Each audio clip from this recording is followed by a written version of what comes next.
हमारे इलाके में एक मुरीद साहब आए हुए थे काफी साल पहले, किसी पीर साहब के। उन्होंने कहा था कि हमारे पीर साहब की नमाज अल्लाह ने माफ कर दिया है। मैंने पूछा था कि क्यों?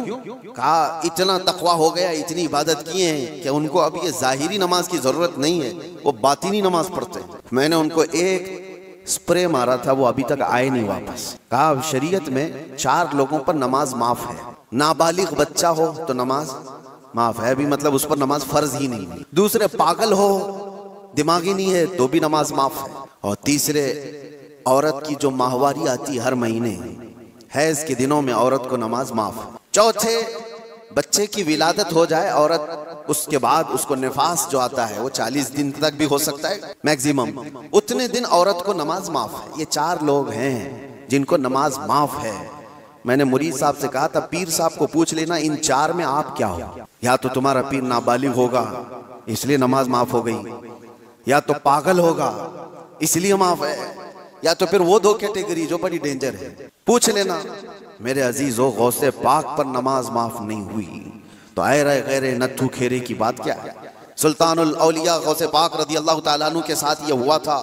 आप नमाज पढ़ रहे थे, बादल का टुकड़ा एक साया बन करके आपके ऊपर तारी हुआ और उससे आवाज आने लगी, ऐ अब्दुल कादिर, मैंने तुझ पर सारे हराम को हलाल कर दिया है, मैंने तुझे नमाज माफ कर दी है, तूने इतनी इबादत कर डाली।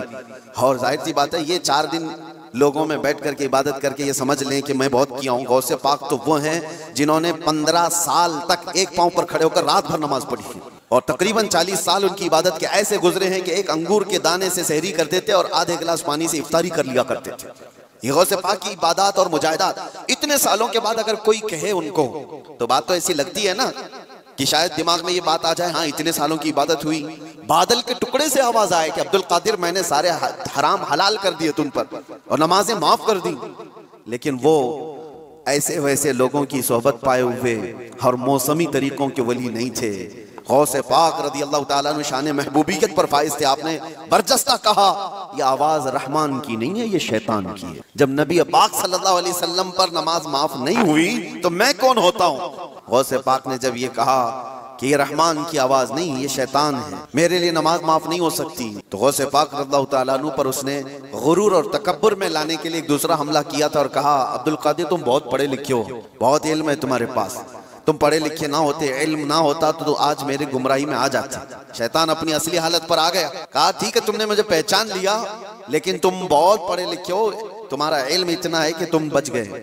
गौसे पाक ने कहा तू दूसरा हमला कर रहा है मुझ पर, मेरे इल्म ने नहीं बचाया, मुझे रब के फजल ने बचाया।